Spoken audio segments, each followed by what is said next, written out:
This is the Extensionists, Conversations with Great Thinkers in Agriculture. I'm Toban Dyck. And I'm Jay Whetter.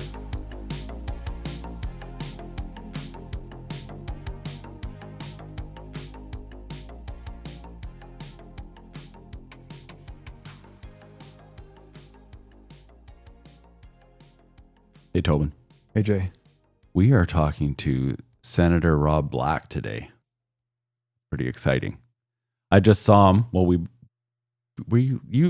seen him a number of times because he's a senator who gets out and about.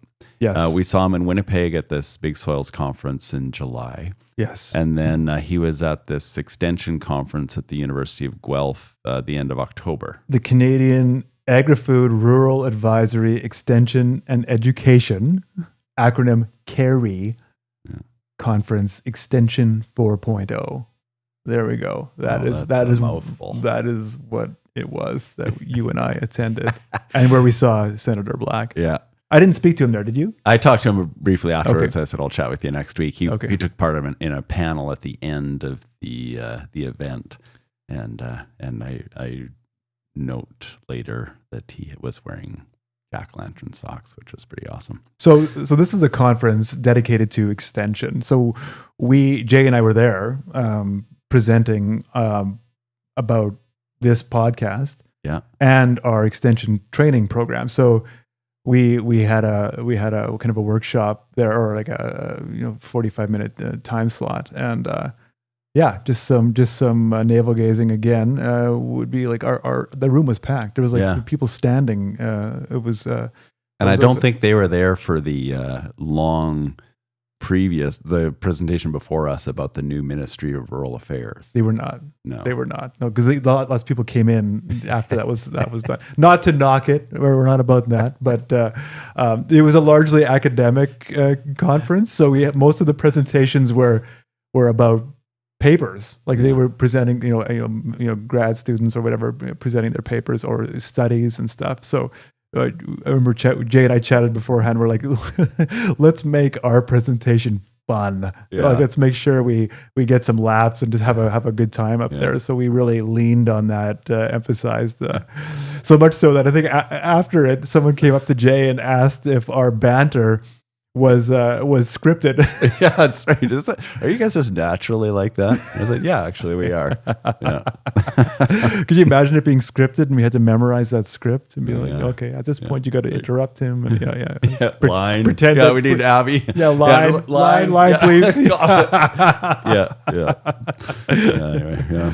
But no, good conference, and it was fun to see Senator Black there. It was. Yeah. So, I mean, we're going to talk about 4-H. We're going to talk about the legislative process. We're going to talk about soil health, all things that Senator Black is really passionate about. Perhaps we should just get right into it. Let's do it. We should. Well, we blazed it up. Damn it. We didn't use that phrase. Blazing trails. Oh, wow. I was just waiting there for us, but we did not take the bait.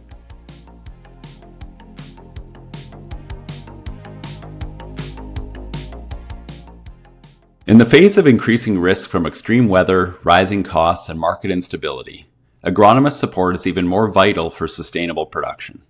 The Free Farm Learning Hub helps agronomists identify and implement high-resilience practices that can help their clients improve soil health and boost profitability. And with the end of the year approaching, now is a great time for CCAs to sign up and earn CEU credits. The Farm Learning Hub offers free self-paced online courses, free webinars on nitrogen management, rotational grazing, and cover crops, access to events including on-farm field days, workshops, and conferences that connect farmers, ranchers, and agronomists. Interested? Check out the Farm Learning Hub today. Visit farmlearninghub.ca.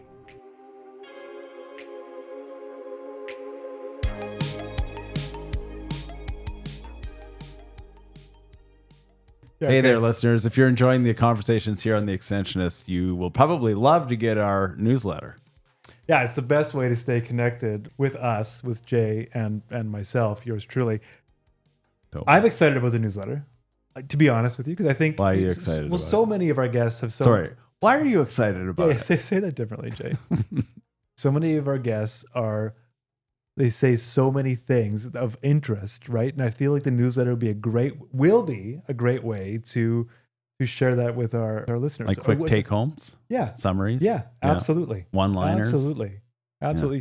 I think about each guest, we could probably write a whole bunch of articles from each of our guests, right? So to give our newsletter subscribers like summaries of, the key takeaways of these things, plus information on upcoming guests. All the listeners have to do is go to theextensionists.com and follow the prompts to sign up for the newsletter. I think it'll be great.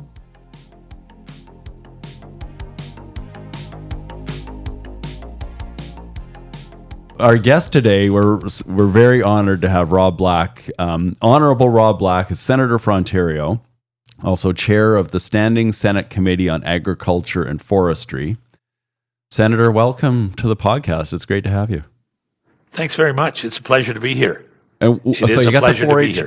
Yeah. Awesome. Yeah. And it's a pleasure to have you on the podcast, obviously. I see you have the 4-H flag in the background, which we'll get to in a sec. I like it. Are you in Fergus right now? Wow. Where are you?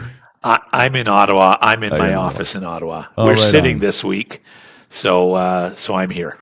Yeah, right. Of course, it's actually budget week this week. So yes, all hands on deck. Well, okay. So Ottawa. What I wanted to go back to is I asked you about Fergus, which is your hometown. I don't know whether you still go back to Fergus or what you consider your hometown these days. My home is and always will be Fergus, north of Guelph. That's where I grew up. I go home every weekend. I come down on Sunday, Mondays, and leave Thursday night, Friday, depending on what the activities are here in Ottawa. But that is my home. In fact, the Black family has been there since 1834, so 191 years. Oh, wow. That's amazing.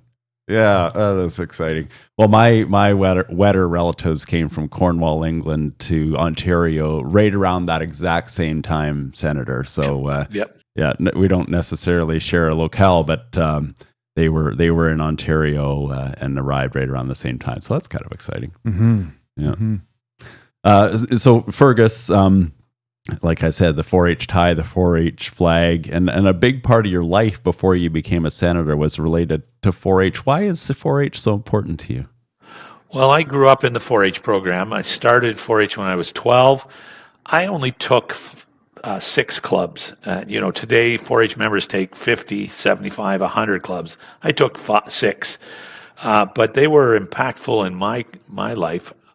As I mentioned last week at an ag extension conference that I was at, when the ag office staff member came to our farm to look at my calf, one of my first things out of my mouth was, "I want to have your job someday. I want to be you, Jerry." And so it was impactful, and I participated in a number of programs through my time, and then after graduation from the University of Guelph, I started working as an ag extension person, as a rural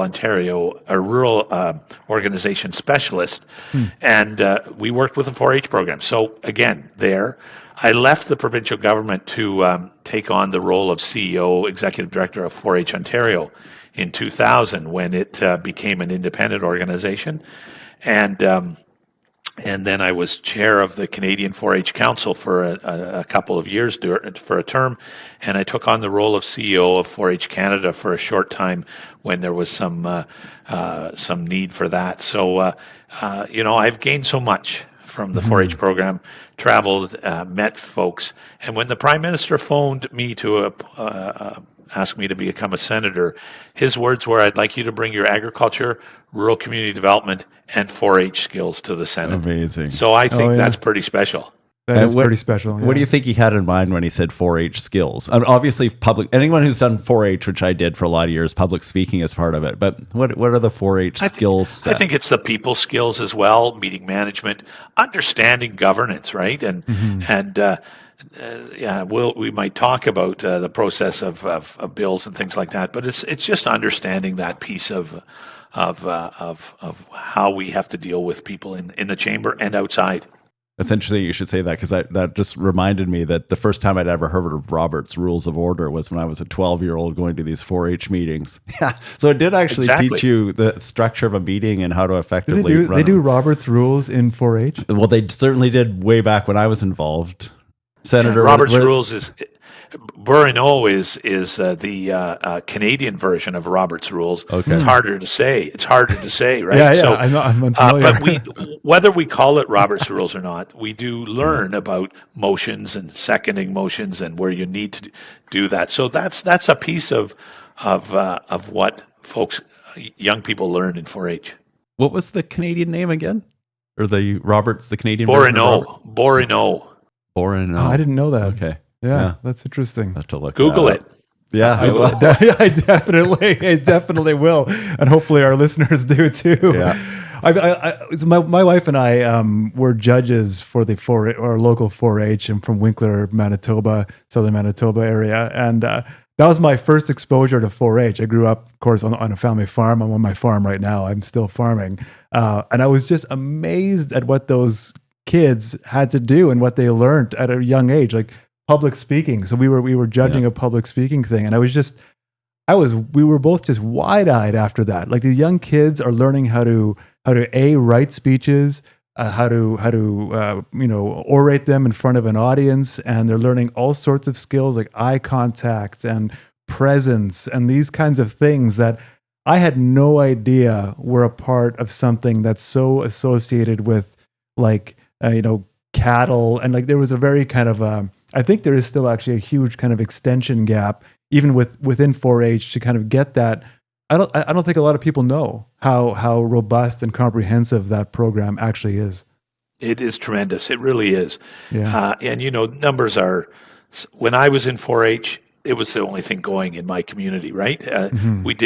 My parents didn't drive me to basketball and skating and those types of things elsewhere. But today we drive our kids and grandkids all over the area, right, and beyond. But at that time, that was all there was for me, and I'm glad that I participated. Yeah, just as even like a confidence booster for kids. I think it's amazing. I'm a little bit mad at my parents for not putting me through. Well, Do you want to talk about that? I could have been so much more successul. No, I'm just kidding. You would have been good at public speaking. Yeah, that's right. Finally. Yeah. No. Hey, so Senator, one of our previous guests, a fellow named Diljit Brar, he's actually an MLA in Manitoba. But he took master's in extension at University of India, and we got on a whole talk about 4-H, and he talked about how it could be valuable for city kids to learn 4-H and adults. So Toban, there's still hope for you. But what do you think about that? Like like 4-H, like the 4-H expanding into the heart of Guelph, even into Toronto or Ottawa. Like would that work?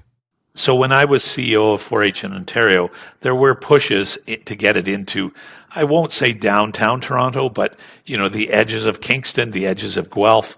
It really all depends on the volunteers, because 4-H is a volunteer-based organization, right? And so if you've got volunteers in Guelph, in Toronto, in Kingston, wherever, London, who want to share their 4-H background and knowledge, there's nothing saying they can't. And so, it just takes those volunteers to put up their hand and say, I'd like to do this, and I can gather together 6 or 10 kids and we'll do it. So I think it's tremendous. And the 4-H, the adult piece of it, I'm not so sure about, but I think getting it into urban areas, it is there in places. I did want to mention, though, about the online presence of 4-H now. And, there's so many poor things that we regret about COVID, but COVID taught 4-H clubs to go online. And so I just use my own kids as an example. One of my kids is a 4-H leader and was in the Wellington Waterloo Cooking Club, which they went over to the KW Market once a week, and there's a kitchen there, and they had a club there, and that involved 20 kids or 25 kids. When COVID hit, they moved that online, And I will almost say 20 to 25 kids in Waterloo, Wellington that just were from that area.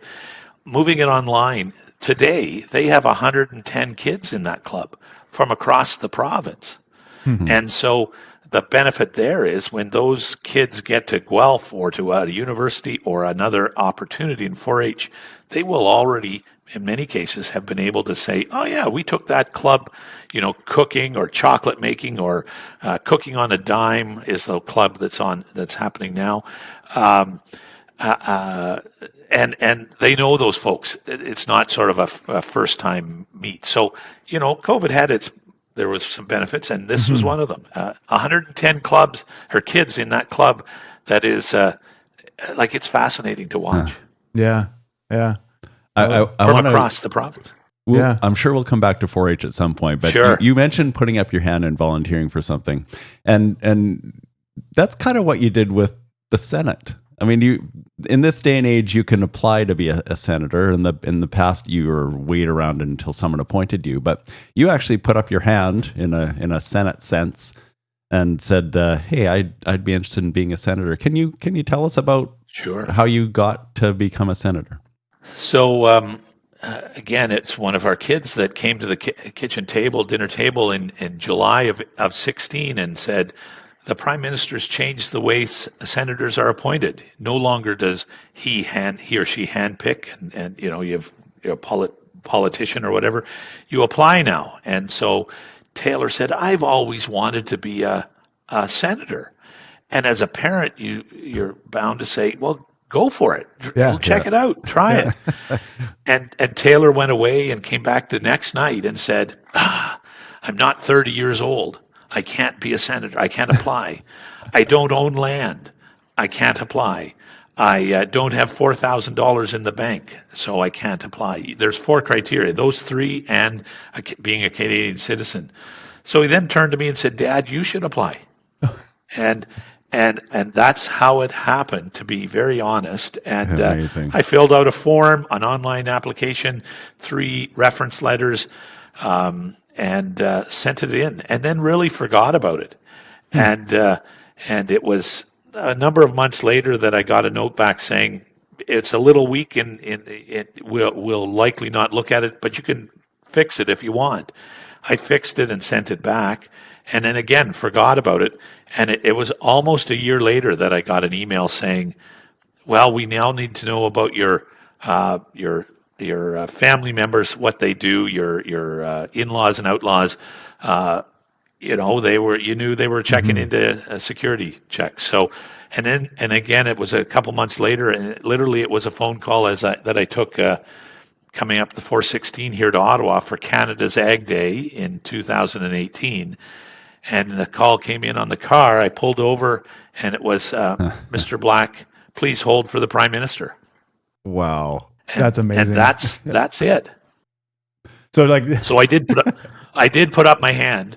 And I was a municipal councillor prior to becoming a senator. My first 4-year term as a municipal councillor, but public service has always been in my blood. But had run for council and got on. And if I hadn't become a senator, I'd likely still be there because I enjoyed that opportunity. Well, I don't know a lot of senators. I hardly ever meet senators, but I've met you so many times, and I'm not. And it's wonderful. I'm just thinking. Are you bragging, Jay? About how many times you've met Senator Black? Our paths just happened to cross, and that's not my point. Is that like you? I don't know whether it's the 4-H ethic, it's the small town ethic, but you grabbed this job by the horns, and you're I don't know whether you're the most active senator, but boy, oh boy, I mean it seems like you're just loving this, I thoroughly, you're milking it. I thoroughly am enjoying it. I'm thoroughly enjoying it. It was the second day in sitting, my second day as a senator sitting in the chamber, and one of my colleagues called me over.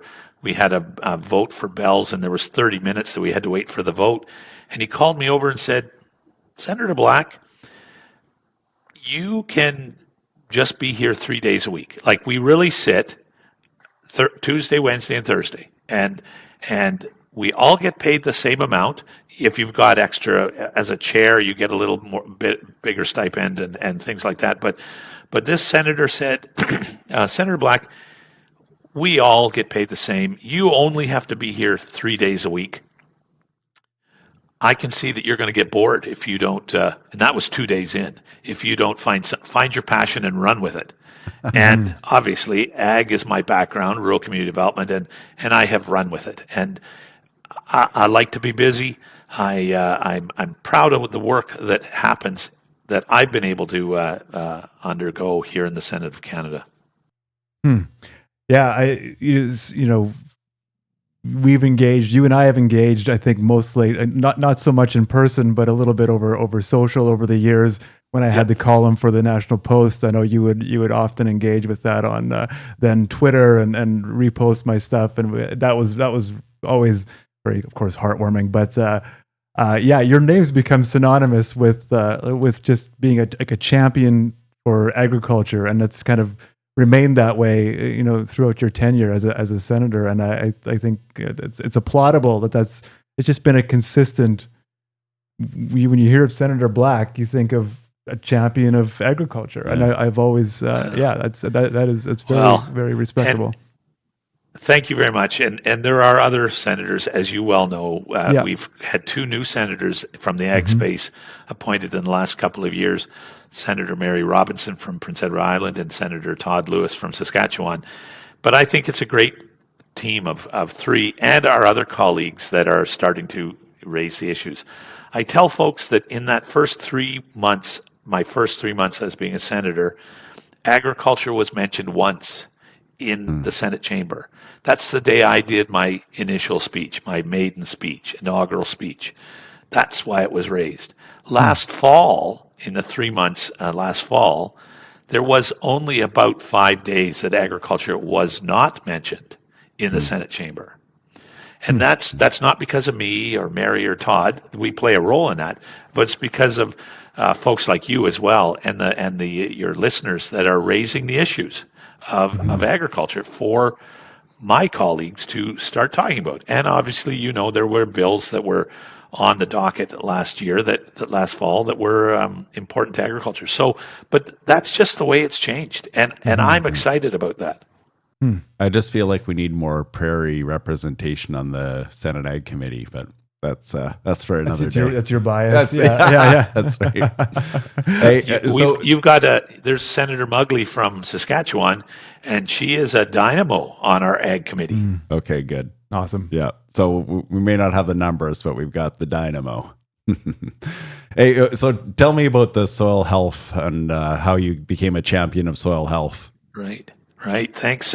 Between the day I was appointed, I had that call from the Prime Minister, and the day I was sworn in was a 2-week time period. I was at a conference at Stone Road in Guelph in that middle week, and I arrived, and there was an empty chair beside 2 individuals who were champions of soil health. And I'll name those if that's okay. That's Don Lobb and Lillian Morris. And there was this vacant chair, and Don said, "Senator Black, sit here." and he pulled out from under his chair. He pulled out the old soil report. This is the Senate soil report from 1984, and he said, "Senator Black, this is the one that I got from Senator Sparrow. It's signed here." And he pointed out, he said, "I've signed it over to you. It's now your responsibility to take that project on." And so that's it. Both Don and Lillian are champions of soil health, and they've been behind me all the way. And so it took some time. I raised the issue in the Senate, in the Ag Committee, and we moved it down a little ways. And then when I had the opportunity to raise it in the Ag Committee to get an order of reference to conduct a soil health study, undertake a soil health study, and we got that, and it took 18 months to complete this report. And we heard from 153 witnesses, 74 briefs, 50 some odd committee meetings, 37 committee meetings, 50 hours of testimony. We traveled across Canada. We traveled to Rome to a soil plenary session there. So we did a lot. It was a significant study. So I'm very pleased that on June the 4th, 2024, we tabled it. And to be honest, it has had traction ever since. And I'm pleased with that. That was on a Thursday. I went out to a soil science conference in Vancouver the following Monday, the day 3 or 4 days after it was tabled, and I was hearing from academics out there that they were already using the results to conduct or to put forward proposals that they were wishing to undertake. So again, those early wins are exciting. The federal government provided $6.9 million to Dalhousie and a team of Dalhousie and other universities to undertake some database collection and analysis. That'll be done in May of 2028. That was another somewhat of a recommendation. There are 25 recommendations to the federal government, but as I look at it, the earlier report, Senator Sparrow's report, was really directed to the federal government. This one has been written, in my mind, and I think the issue has been raised across Canada. So it's actually of value to federal, provincial, territorial governments, municipal governments as well. And so I've made, here in Ontario, I've made municipal governments aware of it. And Canadians writ large, individual Canadians, I think it's important. Very quickly, I sent a letter to all the rural municipalities here in Ontario last spring, making them aware of the report and saying that there was value in them knowing about the report and the recommendations. And to this day, we've received 17 resolutions from municipal councils across this province supporting the recommendations. And so those resolutions go all the way up the chain. And so, every week or two, the Minister of Agriculture is getting another resolution saying Wellington North supports the 25 recommendations. Get on it.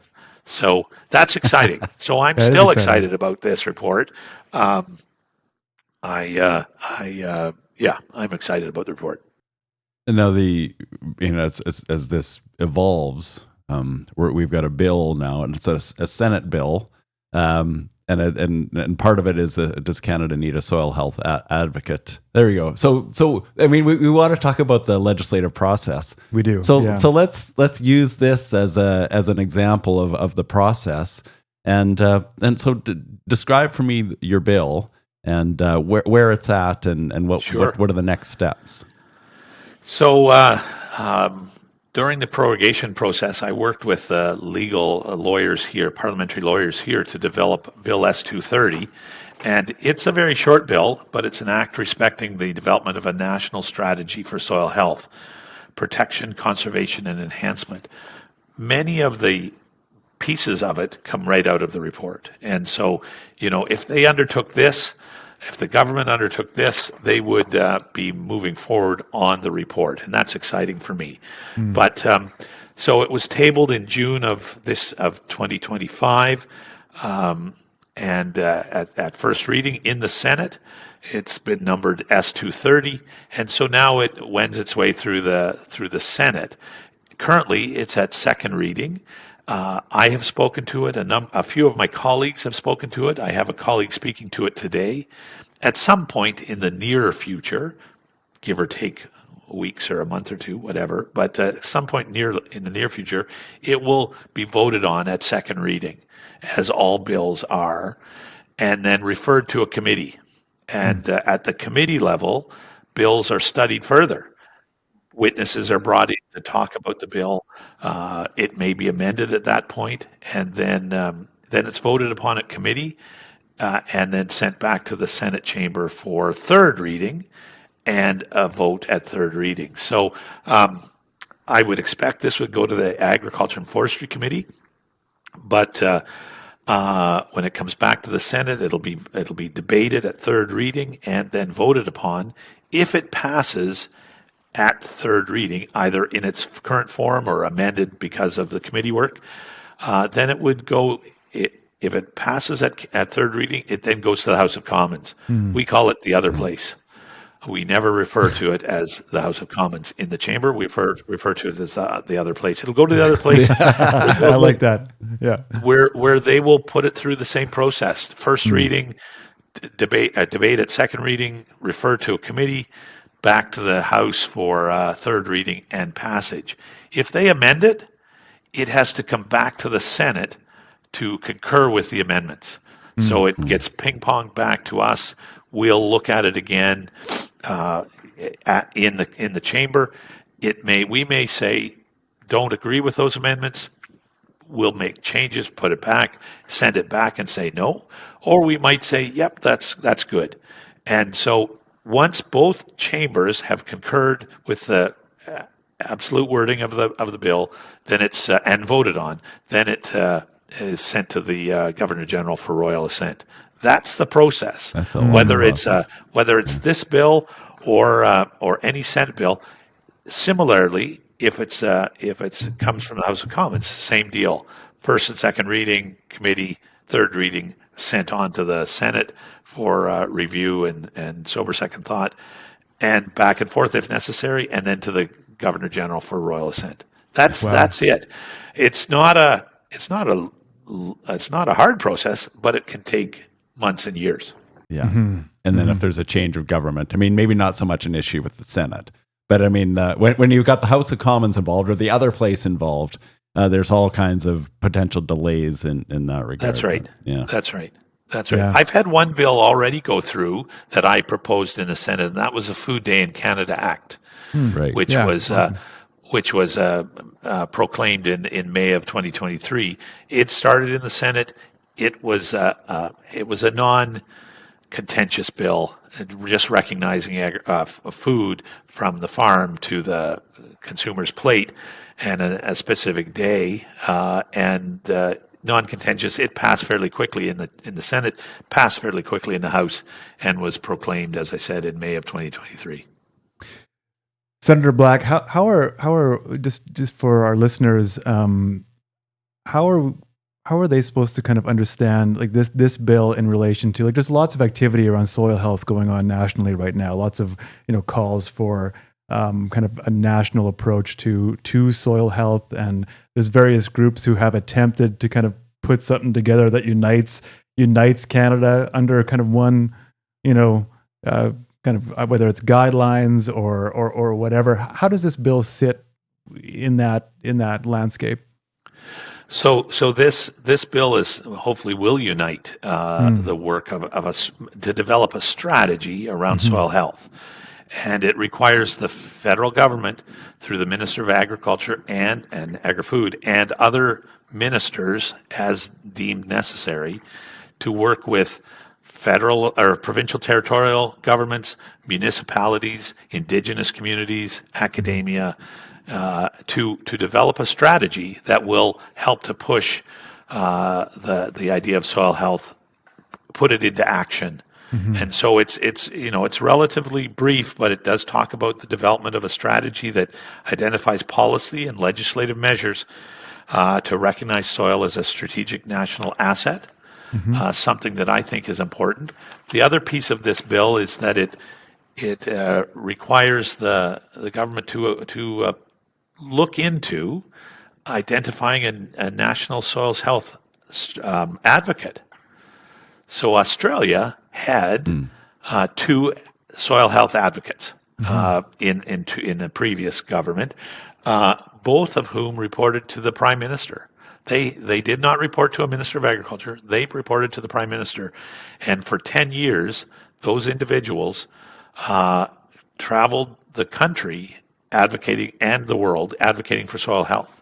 I got to know Penny Wensley, who was the second advocate, and an amazing woman who she had the political savvy to bring people together. So as part of this bill, we would think there would be a need to have a national soils advocate as well. Will we get there? I don't know, but this requires government to work with collaboratively with other organizations, individuals, provinces, territories, governments, and that's the important piece.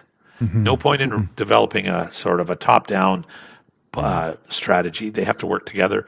The Canadian Soil Conservation Council of Canada is working on one now, and this was never meant to compete with that. This was meant to, and they know this for me, this was meant to help them along and let's get some traction to what the work they're doing. We could be half done, when this bill passes. I'm not saying if, when this bill passes, and that's from the work of other organizations. Yeah, I'm glad that Australian model is being taken into account. I think Senator Black, I think you and I were at the same conference. Jay was there too, a soils conference in Winnipeg. Was that Penny Wensley? Was she there? That was the speaker. Yeah, she was there. So she was a guest speaker. Yeah, and I've met her elsewhere, but she is. She's not in that role anymore, but she still is well regarded. So amazing Senator. Yeah, I mean, we like to talk about communications and extension. What was her skill set? What was it about her that made her an effective leader or proponent of soil health? She was knowledgeable. She knew the political processes, like she had been a governor before that, or some of the other. But she knew the political processes. But in my mind, she was just a down-to-earth individual. She could be sitting here with you, the three of us, and just chatting, and you wouldn't. She didn't talk above us. She just made it feel right, and I think that's important. I tell folks I'm not a soil scientist. I'm not an expert. But what I'm hopefully doing is raising the issue, right? And that's what she did. More of a human connection. You're not. She wasn't just bombarding you with facts and science. Yeah. But she did drive the Australia soil health strategy, which was tabled in 2021, I believe. So I mean, there are examples out there of strategies that we need to look at. Yeah, and I'm glad those examples are being taken seriously. I remember after that talk that she put on at that soils conference, I was chatting with Jay because I think you missed it, right? Yeah. And I went on and on about it because it was so great. She's charismatic, and you could tell she had fun. She had a sense of humor.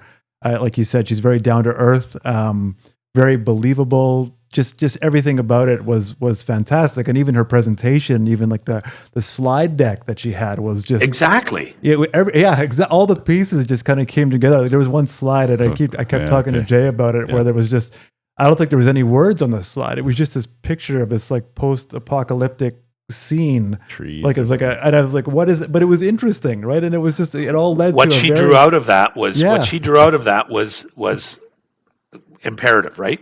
Absolutely. No, I think that was, and I talked to her after. Very, very relatable, person. No, that was amazing. Well, I mean, Senator, you're a small town person, so are Toban and me, and I don't know whether we just know how to talk to people, or maybe that's just our biases coming through. But I feel like you. I mean, yes, of course, you're a senator. We address you as Senator Black. But at the end of the day, you're a small town 4-H guy, and I think that helps. Though, don't you think? When going to Ottawa and communicating, that it's an asset. I do. Mm-hmm. First and foremost, I'm Rob. That's the way I like to be referred to. Yes, I'm a senator, and yes, it's honorable and that, and we have to respect those protocols. But first and foremost, I live in just north of Fergus. A small town community, rural community, growing up there, and that's where I'll be. Yeah, that's where I feel most comfortable. So, what, like in this your new world? I shouldn't say new; it's 2018. But in life and politics, what are the key communication skills to get things done? Like, are there some tips you've picked up in these 8 years or 7-8 years that would be useful for our audience? So I've learned very quickly that nothing happens fast, and we can laugh about that, but there is a reason why we take we go through first, second, referral to committee, third reading, debate, etc. Because otherwise things can get snowballed through and may not be as good as they should. I've learned that it's important to get your message across and chat with folks offline too, whether it be folks that are contributing to the soil report or my colleagues before we get into the chamber, whether they, do they understand the in this case, maybe the soil health report, and is there questions they might want? If I can get a question ahead of time, I'll be able to answer that. So those types of things. So communications, it takes time, would be the other piece, and I guess the last piece of it, there is a value in the Senate of Canada, and I don't know about you, but when I came into this, I didn't have I had looked into it, but like we don't learn a lot about the Senate of Canada in school. I delight in talking to students, either over Zoom or Teams or in person, and I get a real kick out of that and do that as often as I can. There are 85 teachers from across Canada here in Ottawa this week for the Parliamentary Teachers Institute. Had a chance to chat with them a couple of days ago, and they're the ones that really find it are keen about teaching civics in schools, and we need more of that. I know we learn about municipal government a bit in high school and maybe provincial, but I didn't learn a lot about the Senate of Canada. I did learn nothing about the Senate of Canada. So it's important. So that's another piece that letting folks know what we do, and that's where I was headed. If I can, the value in the Senate. The value in the Senate. I think about the cannabis bill that passed in June of 18, and if there had been no Senate of Canada and it passed one chamber, that bill stated, I'm paraphrasing, but it stated that anything involved in the production and processing of cannabis would need to be sold behind lock and key, like we do cigarettes or alcohol in a separate store. Well, it came to us, and in Ag Committee, I started asking questions about what's involved in the production of cannabis. And if you think about it, greenhouses, flower pots, fertilizer, hoses, fans, shovels, tractors for outdoor use. We can have a list a mile long. All that could have had to have been sold under lock and key if it had have passed as it was originally. And you can just imagine going into the home hardware and saying, "I'd like to try that shovel. Could you unlock the cabinet?" Right. Yeah. No, because you might actually use that to produce cannabis. Yeah. So it came here. It was amended. That piece of it was amended in the Ag Committee. It was accepted in the Senate. That amendment went back, among others, went back to the House of Commons, and they accepted that amendment. So it now says, again, paraphrasing, anything involved in the processing of cannabis, processing and sale of cannabis, needs to be behind lock and key, which is what we have today, right? But I can just imagine how your listeners, our stakeholders, would have reacted if they couldn't buy a hose or fertilizer or amendments without having to go through what we do to buy smokes or other things. Yeah, right. Yeah. Value of the Senate. Yeah, no, that's really interesting. You were going to say something? I'm going to stop you. I'm going to go first. Go for it. I often wonder if there's a bit of like a policy extension gap in agriculture. I think like I'm both Jay and I are involved in a lot of like producer commissions, provincially, nationally, and lots of talks around those board tables are around how do we get involved in policy? How do we get involved in policy? We need to get involved in policy. And I feel like there's a sense of we do need to get involved in policy as an industry or as producer-led organizations. But there's kind of a bit of a gap there in terms of how to do it and even what that means. Or like, I feel like farmers, lots of people like the word policy. They talk about it, but Like, what is it? And how do I? What is that learning curve like? And how do you kind of jump into it? Say so I would leave that to you. Like, how does someone kind of who doesn't know but wants to get involved? Where do they go? How do they become knowledgeable? So I would say volunteer, get involved in your local organization. Whether that's a grain growers or cattle associations, et cetera, whatever commodity, locally, and work your way up. There's annual meetings, there's resolutions that can take place from the local level up to provincial organizations.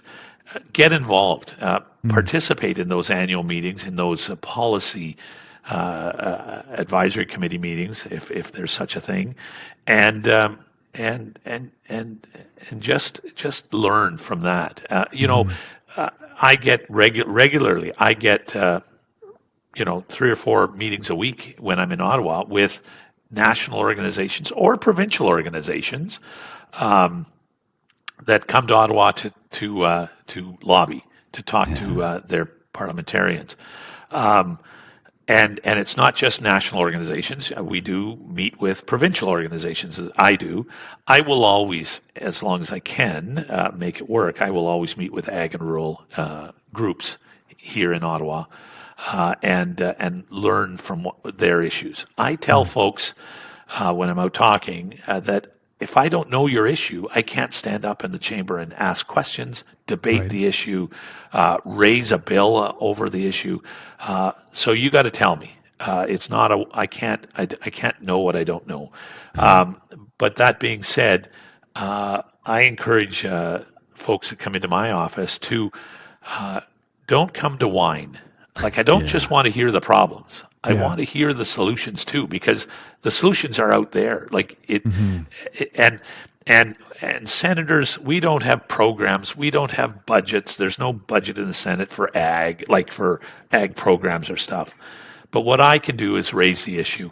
And in the Senate, whether it be through a senator's statement, whether it be through a question of the government leader in the Senate, whether it be rising on an issue that's being debated and bringing in the ag focus, and I often do, after I've met with a group here in the office, I will send a letter to the relevant ministers and say, I just met with, and here's the issues that they raised with me.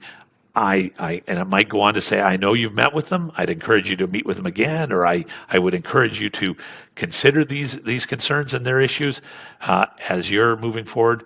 And I'll send that to any minister that needs to hear that. And that's my commitment to the organizations that I meet with. It's a little piece, right? But at least it raises that issue one more time from a senator to a minister. I love that's amazing. Actually. I love that the conversation has gone here, because this is something that I really get excited about is how to accurately use your 15-minute meeting with a politician. And I give 30. I give 30. Oh yeah, nice. Bonus. Yeah. So I'd love to. So you gave us one good tip. Don't just come to whine. Come with solutions. But what would be your advice to a farm organization or an individual farmer or anyone who had a 15 or 30-minute meeting with a politician? How do you make the most effective use of that time? Distill the issues down to 3 or 4 points. Leave behind a one-pager that outlines those issues. And if it can be what I call an infographic, with a picture and numbers and sort of key points, those are even better, because I can pick that infographic up and look at it very quickly, and then we can talk as opposed to reading a full page of document, full page document. So it's that brevity with still getting the idea across, and the leave behind is so important, important. Or Toban and I were just talking about this in another podcast, but about how this.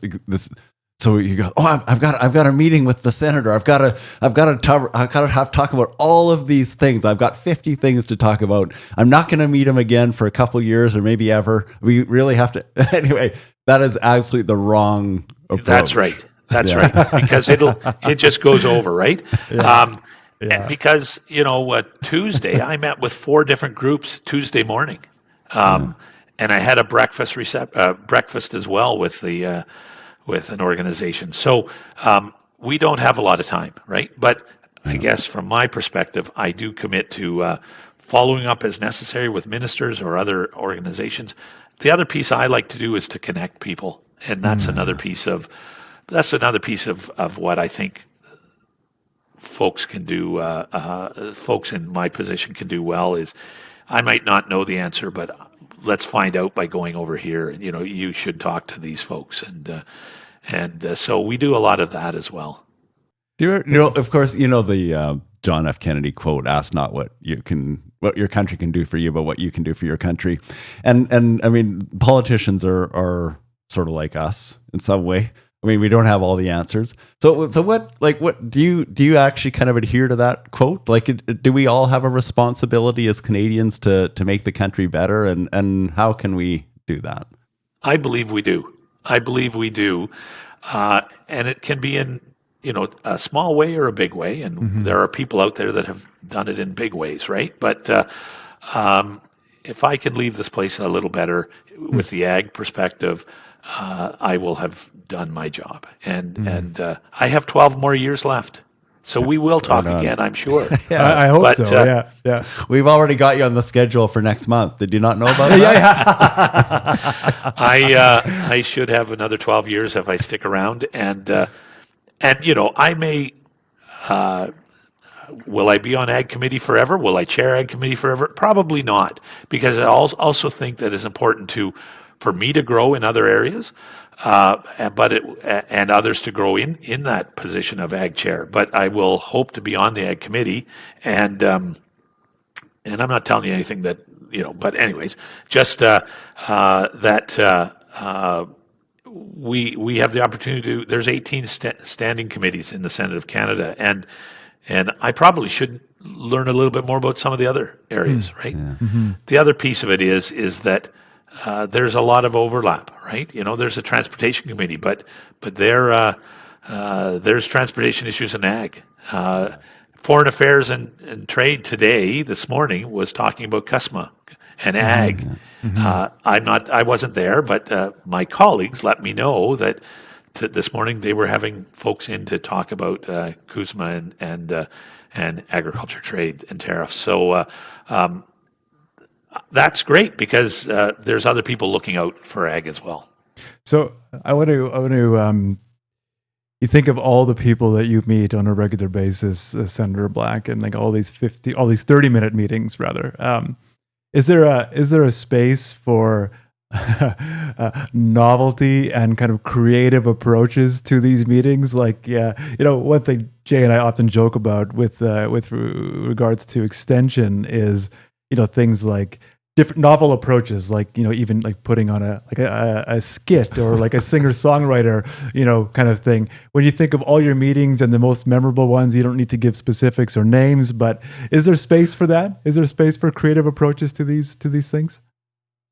Not here.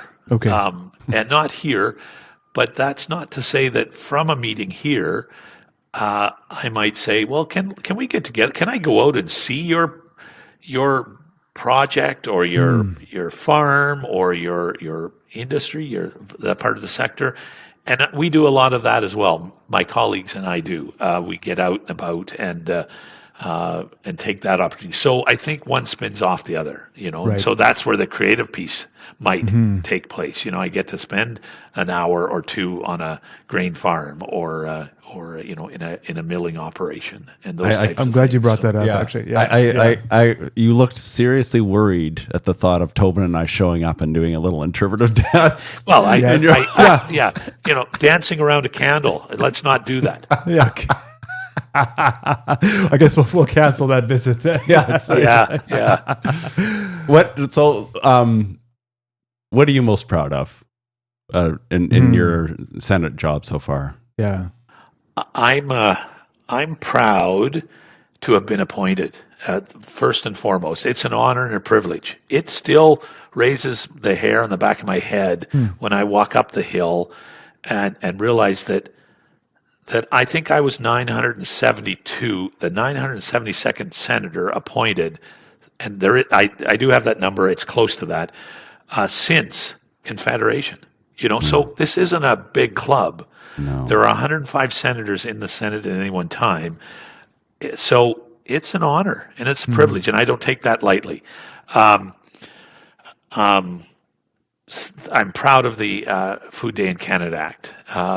Anita Stewart, you probably know the name. Anita Stewart started the longest barbecue in 2003 with the BSE crisis in Elora. Anita passed away in 2022. Anita sat in my office in 2019 and said, "Rob, there needs to be a food day in Canada." Like, she always had it as the Saturday of the Ontario August long weekend, but it wasn't a cross Canada thing. And she said, "Rob, there needs to be that." And I agreed, and she passed before it happened, but I know she's looking down from above.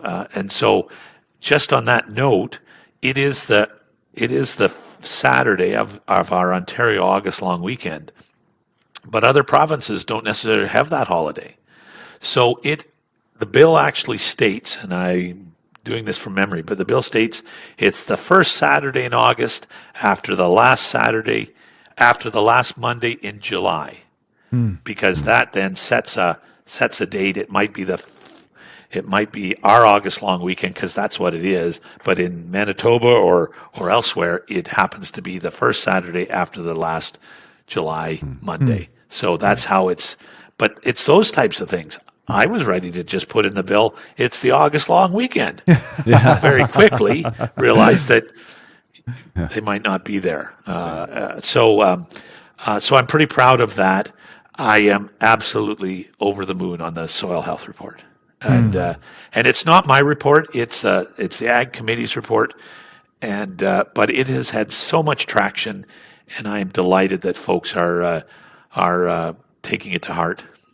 And it's the most downloaded study in. It is. It's the most downloaded study ever. And the earlier report, Soil at Risk: Canada's Eroding Future, was the most requested Senate Senate study ever in the history of the Senate when it went through its process. And so now the soil health study is the most downloaded soil study or Senate study. Well, it's been an absolute pleasure. Yeah, absolutely. So we took an hour of your time, which means 2 other groups didn't get to meet you today. But our apologies. Yeah, but hopefully we can make up for that by sharing this with lots and lots of Canadians and people beyond Canada. We really appreciate it. Yeah, thanks for taking the time. It's been my pleasure, and you've made it easy. So thanks very much. Yeah, you're welcome. Pleasure's all ours. Yeah.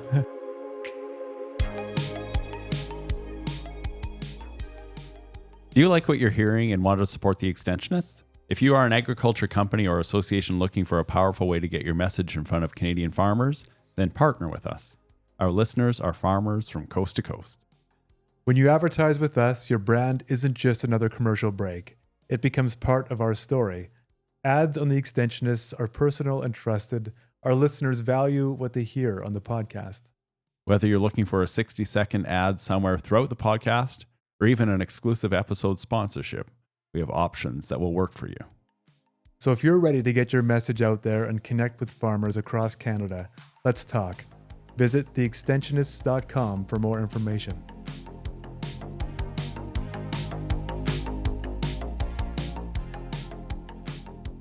Well, that was our first senator on the podcast. You know what I wanted to talk about at the end? There's a few questions that kind of got left in the ether, wings. I'm not sure.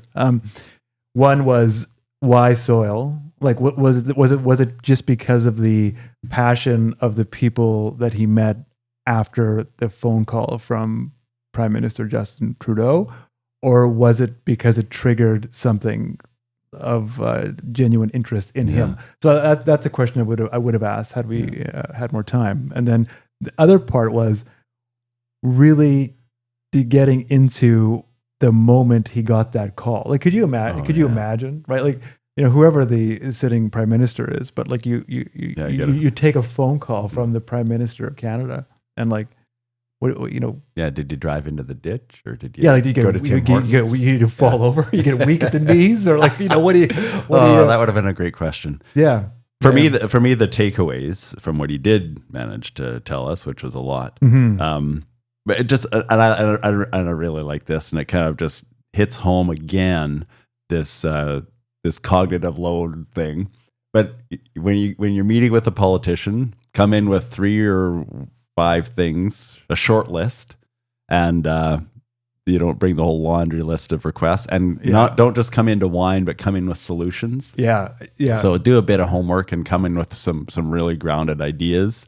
And then the infographic, you must have loved that, because you're an infographic. I got pretty excited. So what I got, it's interesting because it was like, I remember this from years ago, like, learning about, how important that takeaway is, but it's interesting to hear it now again. Like, so, I often think, okay, how many of my positions on things are dated, right? Like that it's no longer as valuable as it used to be. Yeah. But he's still, like today, he's still saying how important that is to have key takeaways and an infographic. Yeah. So I would have, you're right, I did get excited about it. I was like, yes, noted. But I also thought about, I would love to have gotten into it a bit in terms of, okay, so you have infographics, you at what, there's a spectrum, right? So you have like super slick ones versus kind of crude ones.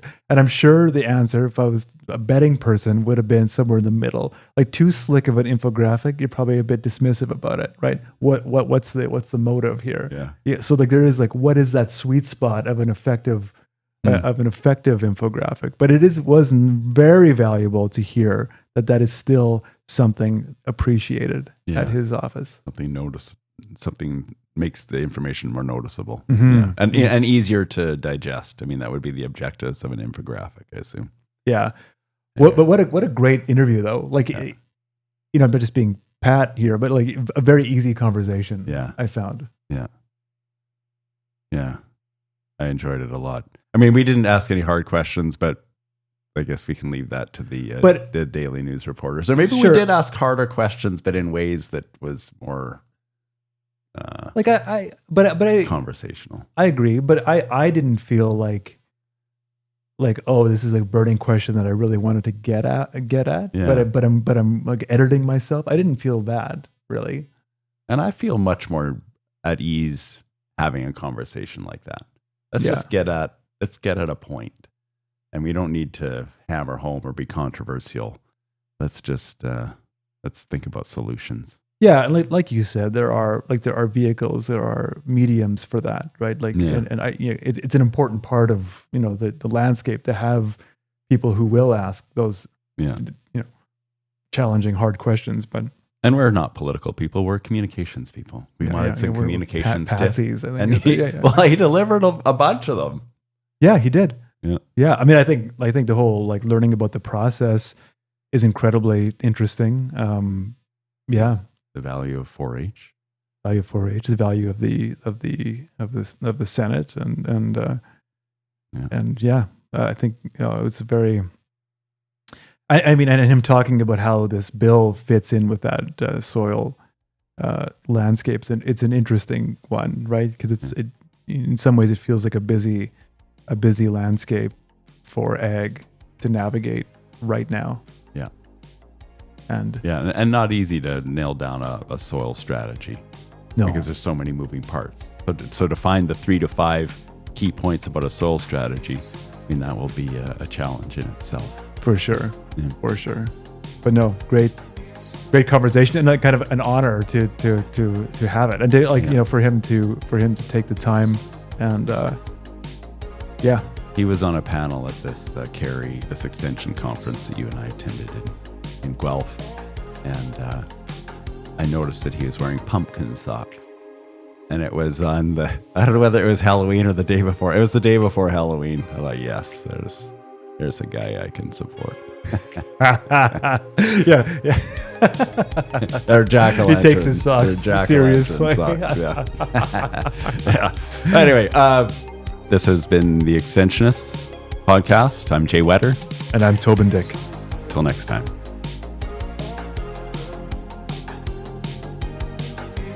This has been a Burr Forest Group production. We also want to thank the people working behind the scenes to make this podcast happen. Abby Wall is our producer and editor. Ashley Robinson is our coordinator. And Michelle Holden is our designer.